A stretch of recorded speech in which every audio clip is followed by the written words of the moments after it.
Dans ce nouveau tuto Java, nous allons voir comment définir des méthodes. Nous allons plus précisément nous focaliser sur la notion de méthode statique.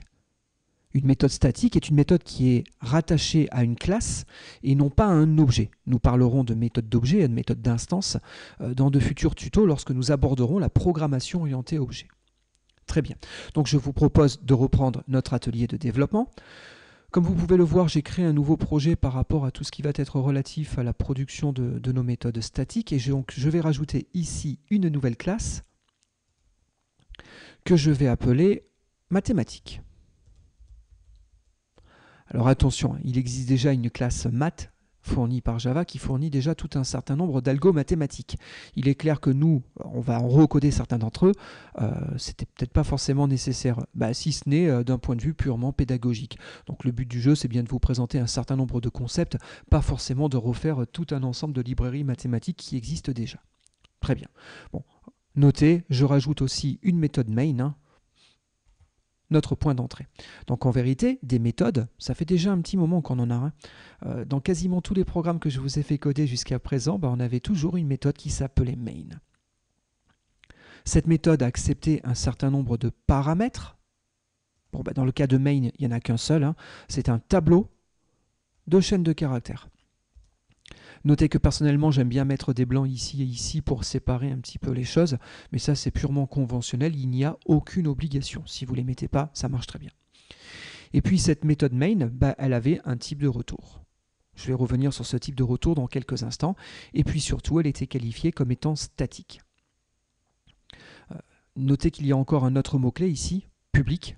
On aurait pu retrouver à la place de public soit rien, tout simplement, soit private, soit protected. Mais bon, encore une fois, on comprendra un petit peu mieux ces concepts-là quand on abordera la programmation orientée objet. Donc pour le moment, je passe ce mot-clé, je vais systématiquement mettre public. Très bien.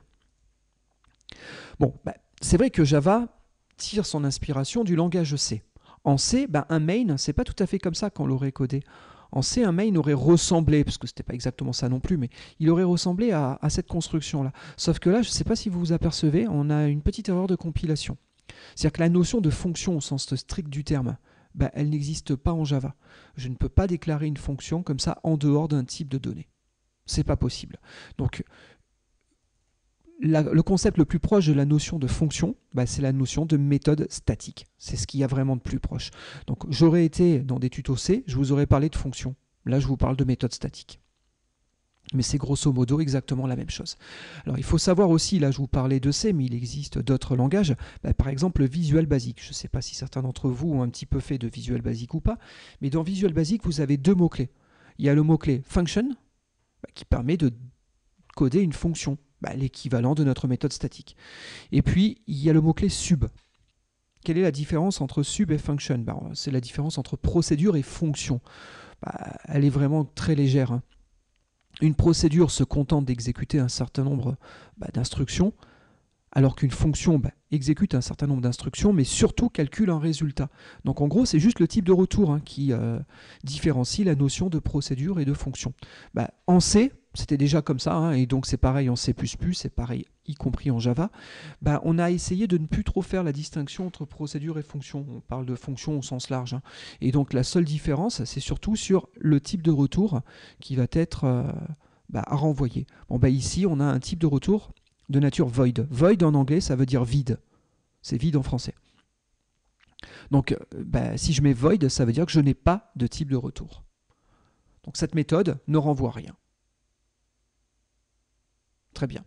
Si je veux, je peux coder d'autres méthodes. Regardez, je remets public, donc ça on a dit que pour le moment on passait. Je remets mon statique pour avoir ma méthode qui est rattachée à la classe, et pour l'heure on ne sait faire quasiment que ça. On verra le reste par la suite. Et donc, je ne vais plus renvoyer un void, je vais renvoyer un int. Ma fonction, je vais l'appeler maxi, ma méthode statique. Et mon maximum va prendre deux entiers, int a, int b. Alors notez, là on a une petite différence entre cette méthode-là et cette méthode. Effectivement, ici, il n'y a aucune erreur. C'est normal, j'ai void, donc je ne m'attends pas à retourner une valeur de retour.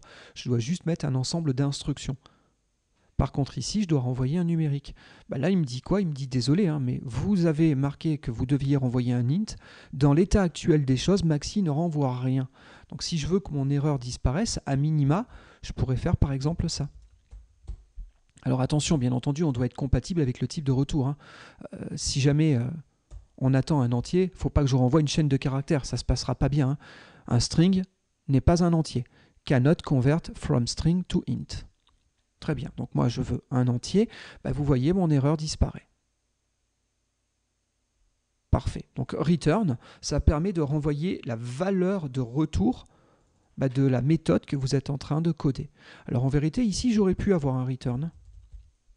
Mais attention, on a dit qu'on renvoyait rien, qu'on renvoyait vide. Donc return quoi? Return point virgule, tout simplement. Une méthode ne renvoyant pas d'information, on va dire une procédure, se doit de ne surtout rien renvoyer. Donc vous pouvez ici mettre un return point virgule. Alors ça, vous le verrez assez peu souvent. Hein. Voilà. Bon, si vous le mettez, c'est pas faux. Voilà.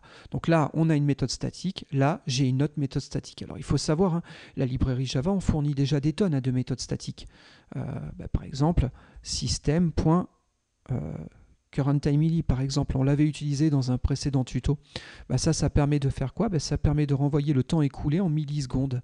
Donc, cette méthode, elle est bien statique. Pourquoi elle est statique? Parce qu'elle s'invoque sur système. Ça commence par un S majuscule, c'est donc bien un type. On a bien une méthode rattachée à un type de données. D'accord? Tout comme notre classe mathématique ici.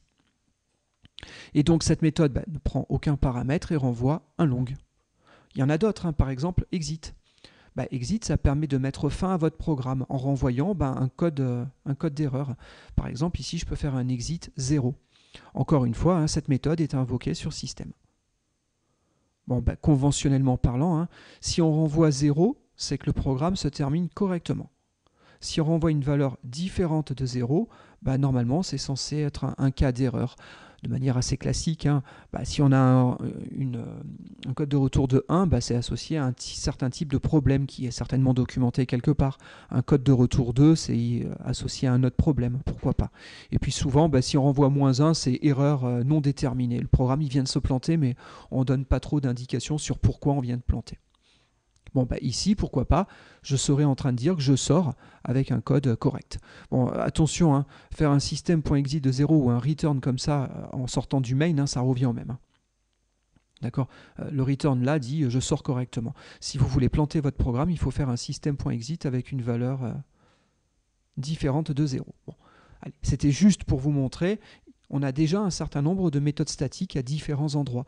Regardez, hein, juste, je pense à un dernier détail. Par exemple, il y a la classe math qui serait à peu près l'équivalent de ce qu'on va commencer un petit peu à coder, sur lequel vous retrouvez un certain nombre de méthodes déjà prédéfinies. Tiens, a priori, ils ont déjà fait des minimums. Parfait. Et puis, vous avez tout un ensemble de méthodes qui vous sont proposées. Vous voyez ici au niveau de l'icône, on a un petit rond vert avec un S en rouge. Le S, c'est pour statique, hein. C'est une méthode de classe. Très bien. Bon, maintenant revenons sur notre maxi. Comment calculer un maxi ou un mini sur deux valeurs entières? Bon, vous pourriez mettre un if. Hein. If A supérieur à B, alors je retourne A, else je retourne B. Mais il y a peut-être une forme un petit peu plus compacte, c'est d'utiliser l'opérateur conditionnel. Si A est supérieur à B, alors je renvoie A, sinon je renvoie B. Bon, l'avantage c'est que c'est un petit peu plus compact. Et regardez, je vais déjà mettre nos deux premières méthodes, mini et maxi. Bon, pour un mini, hein, bien entendu, on va changer l'opérateur qui est ici. On va renvoyer la plus petite des deux. Allez, on s'amuse, on fait quelques tests. System.out.println de mini de 3,5.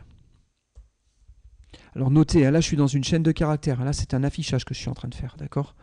Et à cet affichage, je vais concaténer le résultat de l'appel de mini de 3,5. Alors notez, là je peux me permettre une syntaxe compacte. Pourquoi? Parce que je suis déjà dans la classe mathématique, donc je vois toutes les méthodes statiques définies dans ma classe. Mais la bonne syntaxe, la syntaxe complète, serait mathématique .mini. Bon, moi, pour des histoires de facilité, dans la suite de ce mail, j'utiliserai très certainement cette syntaxe-là. Mais normalement, c'est comme ça qu'on qualifie une méthode statique. C'est la méthode mini portée par la classe mathématique. Tout comme tout à l'heure, je vous ai fait un system.currentTimeMili, par exemple, ou un system.exit. Bon, ici, la valeur minimum, c'était la plus petite, la première. Là, je vais faire un minimum où le minimum sera en seconde position, histoire de vérifier que tout fonctionne correctement. Et puis regardez, je fais un dernier exemple, je fais un maxi.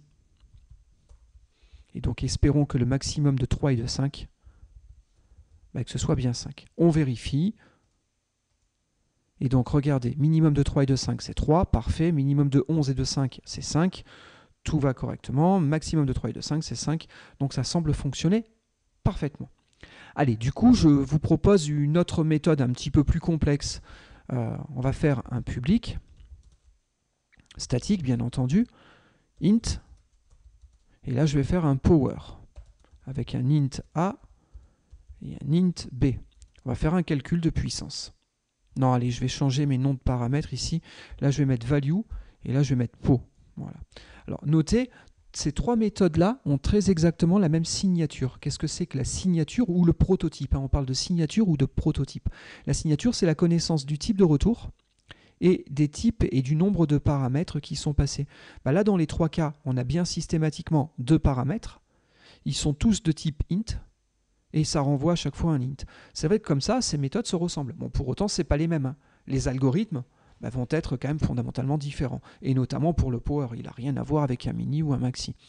Donc une puissance, bon, juste en guise de rappel. Normalement, si tout va bien, si on fait un power de 2,0, 2 à la puissance 0, c'est censé renvoyer 1. En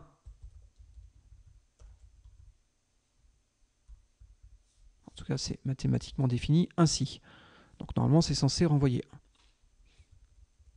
Une valeur quelconque à la puissance 1, c'est censé renvoyer la valeur. Donc ici, 2. Notre valeur, c'est 2. Et puis si tout va bien, 2 puissance 2, c'est 2 fois 2, 4, normalement. On vérifiera si on l'a correctement calculé. Et puis enfin, si on fait 2 puissance 3, c'est 2 fois 2 fois 2, donc normalement 8. On va vérifier. Excusez-moi, là c'était 4, autant pour moi. Et donc là, 8, on va vérifier que tout se calcule correctement. Donc ça, c'est les valeurs attendues.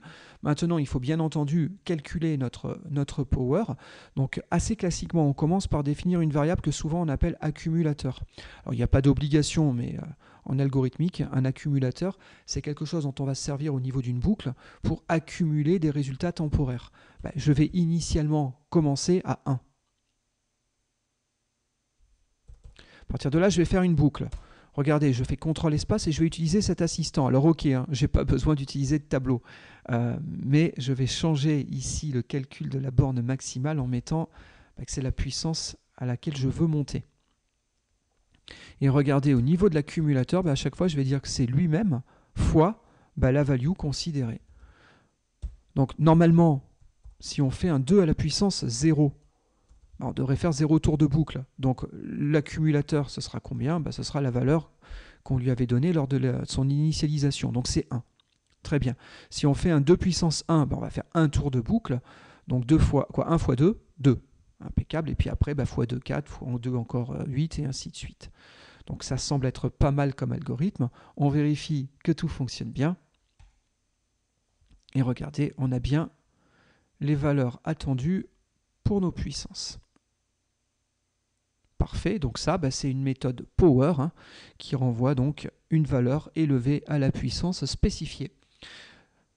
Ces trois méthodes ont exactement les mêmes signatures, par contre elles n'ont pas les mêmes codes, les algorithmes n'étant pas les mêmes, elles ne calculent pas les mêmes valeurs, c'est tout. Regardez, je continue sur cette même idée d'avoir des signatures encore une fois équivalentes, et je vais préparer le terrain pour dans quelques minutes. Je vais me faire une méthode que je vais appeler PGCD. Et là, je sens que certains d'entre vous deviennent blêmes en se disant, tiens, on est en train de monter dans les tours au niveau de nos calculs mathématiques. Et donc, effectivement, on va faire un plus grand commun diviseur, un PGCD. Bon, je ne sais pas si tout le monde maîtrise bien ça, mais je pense que normalement oui, hein. Regardez, là je vais prendre un site web, je vais aller sur fr.wikipedia.org, je vais taper PGCD, ça c'est au cas où vous auriez un petit peu oublié les choses, vous aurez quelques rappels ici. Et donc c'est le plus grand commun diviseur qui consiste donc à calculer le nombre entier le plus grand divisant à la fois le premier et la seconde valeur, quoi, la première et la seconde valeur. Quand je dis divisant, hein, c'est divisant parfaitement et renvoyant donc un reste de division entière à 0. Alors il faut savoir hein, qu'il existe plusieurs algorithmes pour calculer le PGCD. On a un algorithme naïf qui consiste à partir de 2 et à monter jusqu'au minimum des deux valeurs à diviser.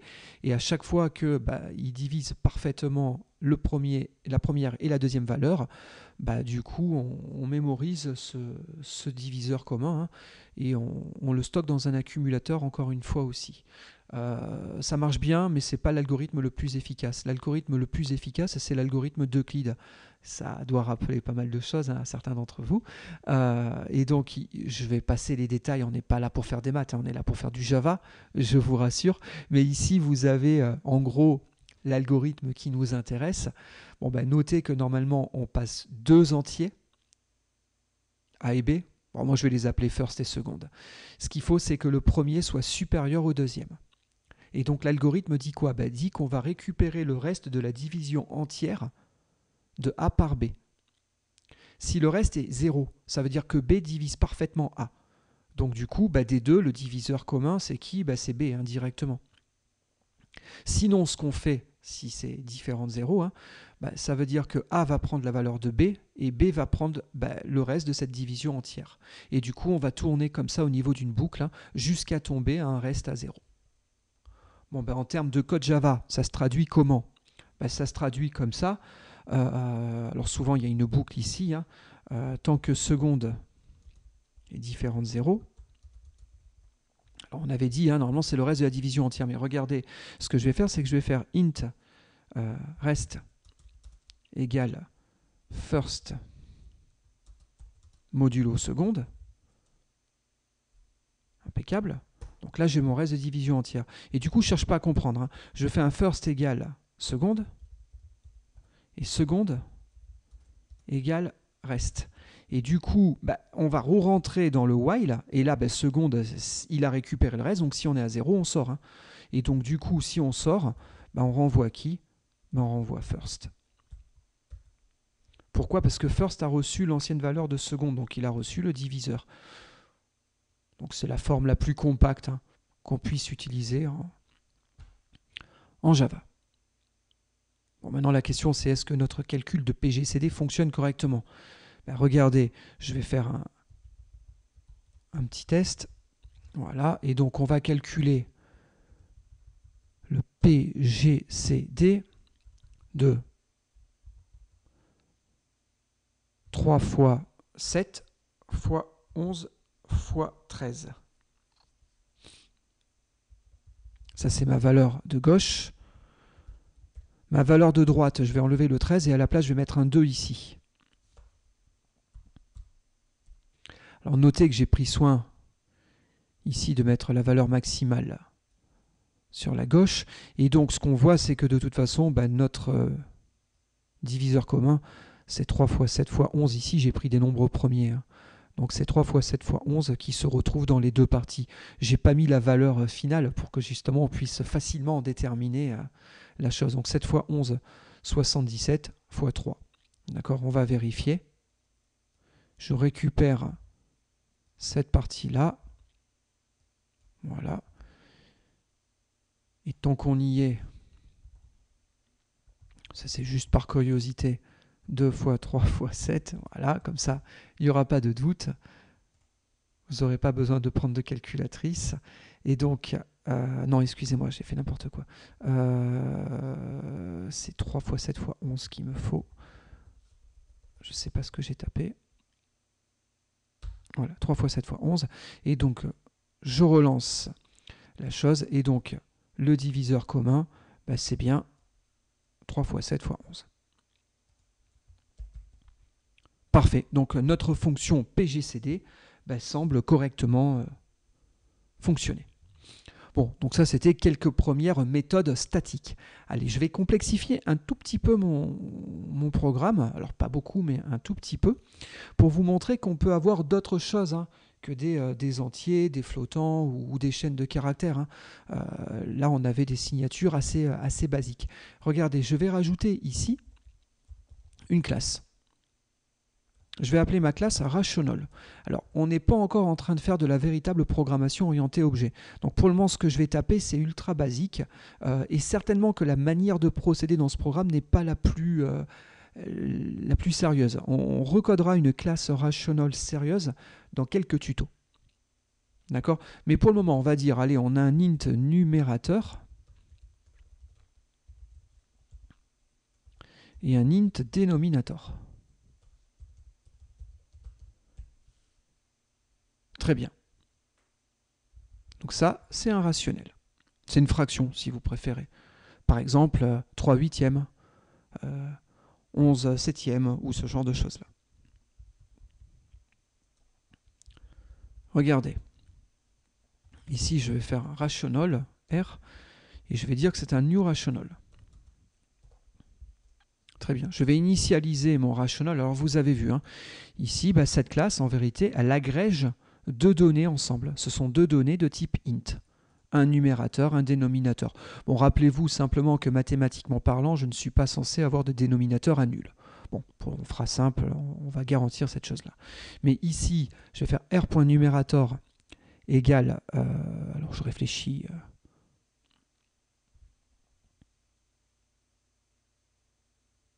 pourquoi pas, je repars des valeurs qu'on avait là. Et ici, r.dénominator, c'est égal de la valeur qu'on a ici. Donc si on a bien 3 fois 7 fois 11 qui sont diviseurs communs, normalement on devrait avoir 13 demi. R devrait être égal à 13 demi après simplification. D'accord? Et donc ce qu'on va faire, c'est qu'on va coder ici une méthode de simplification. Alors c'est là que c'est pas très propre ce que je suis en train de faire. Cette méthode ici, elle ne devrait pas être sous forme de méthode statique. Normalement, la méthode de simplification, elle devrait être dans ma classe de nombres rationnels. Mais ça, j'en parlerai un petit peu plus tard, comme je vous dis depuis déjà quelques minutes. Donc pour le moment, on va faire simple. On va garder un public statique ici. Et donc, on va renvoyer void. Je ne vais rien renvoyer. D'accord? Ma méthode, elle va s'appeler simplify. Et elle va accepter un nombre rationnel en paramètres. Et l'idée, c'est de taper directement dans R et de modifier son contenu. D'accord? Si tout se passe bien, si on simplifie, regardez sur ma classe mathématique, on est d'accord, on a bien notre méthode simplify. Alors vous avez vu là, l'outil m'aide maintenant. Si je fais mathématiques point, on a codé déjà depuis quelques minutes pas mal de méthodes, donc au fur et à mesure, elles s'ajoutent à ma classe. Donc ici, je peux faire une simplification de R. Et puis normalement, ici, je devrais pouvoir afficher une fraction. Allez, je vais faire non pas un println, mais un printf. Et je vais afficher %d slash %d anti/n. Vous vous rappelez, le printf, dans un tuto précédent, on avait pas mal parlé de cette méthode et différentes possibilités de formatage. Bon, dans tous les cas, je vais afficher son numérateur suivi du dénominateur. Très bien. Bon, si tout se passe bien, là, normalement, on devrait afficher 13 demi. Bon, on va vérifier nos résultats, mais pour ce faire, il faut quand même qu'on code notre simplification. Donc pour simplifier les choses, normalement ce qu'on est censé faire, c'est on est censé calculer un diviseur commun. Donc regardez, je vais créer une variable divisor. Ce divisor, je vais le calculer en invoquant notre fonction PGCD. On l'a faite, on va s'en resservir. Et du coup, ce qu'il faut, c'est qu'en premier, on passe le plus grand des deux. Donc ce que je vais faire, c'est que là, je vais passer un maxi de r.numérateur, r.dénominator. Et je vais passer en second paramètre le minimum des deux.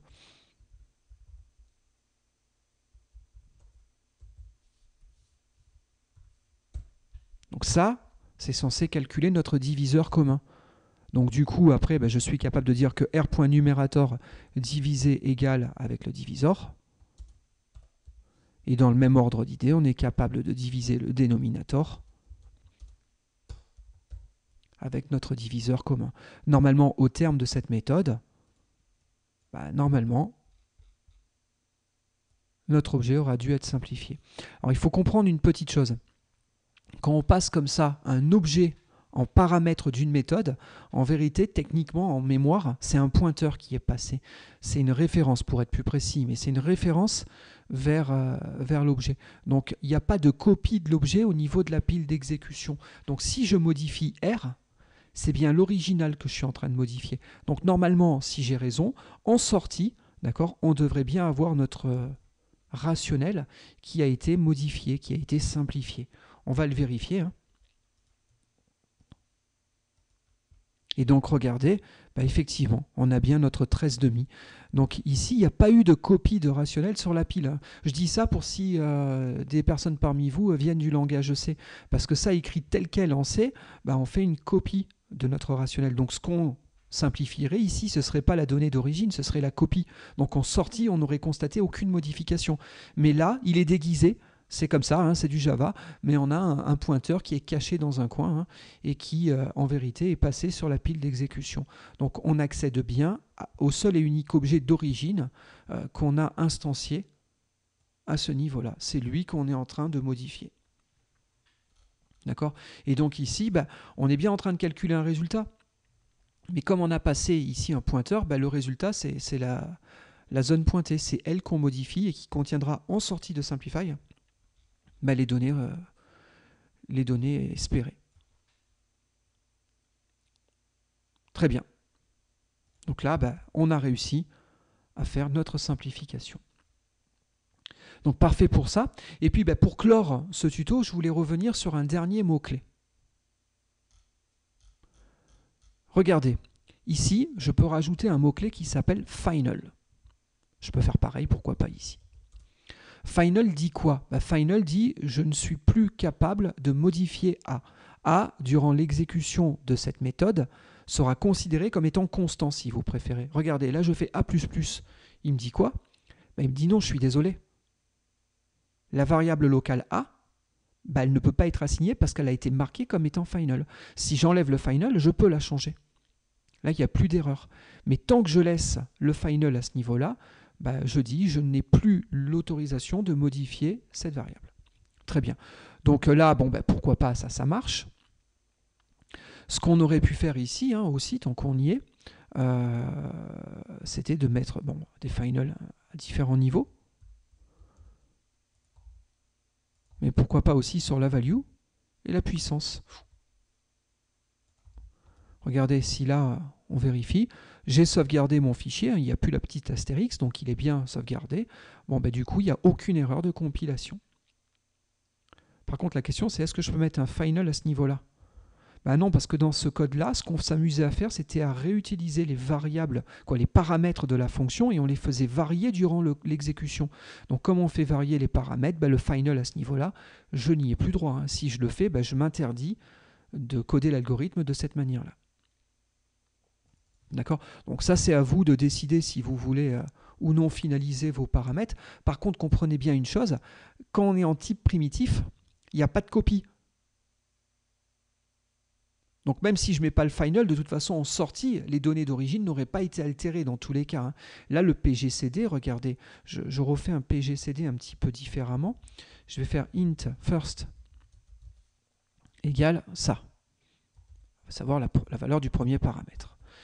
Int seconde égale cette valeur-là. Très bien.